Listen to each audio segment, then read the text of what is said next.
Ayan. Nakakakulitan natin yung ano. Okay na yan. Adord, akit natin sa ano. Yan yung bagong tank.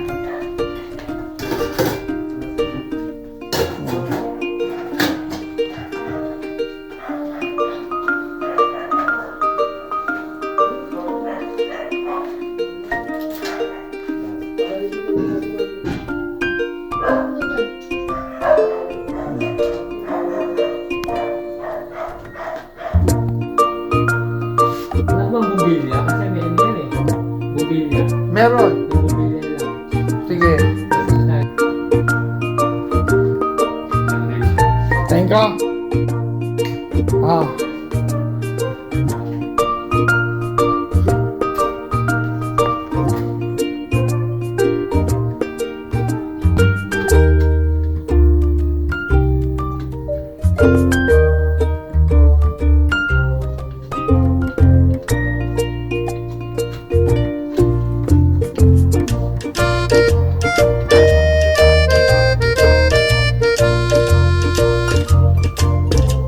Kanina ano na, di ba?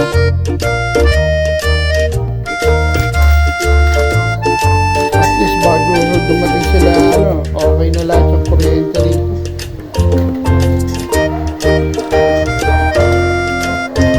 Yan, plus oh. Ganda oh. Sukat ba? Ganda. Pero mahal niyan.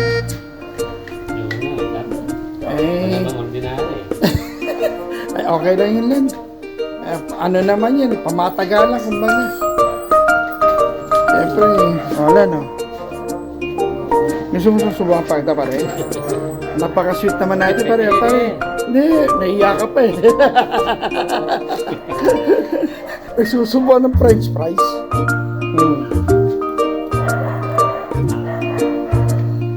Buta di, may paring alan. At least nasaglit yung kuryente ko. Tagal ko nang gusto tayari ito eh.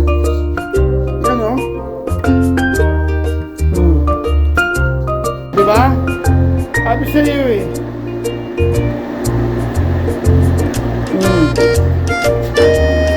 Kasi may putol na wire.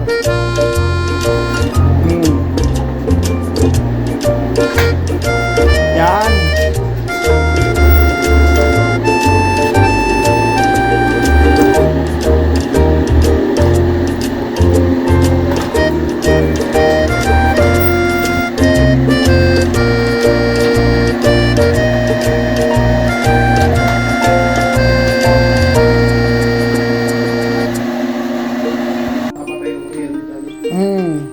Hindi pa na ikakabit na ano. Sabi sa'yo, Lord, ang mga may problema yung mga eto oh. Kaya bumili kami ng bago. Bago na to, may cover din yan. Class pa no. Oh, big time eh. Hindi kaya yung breaker.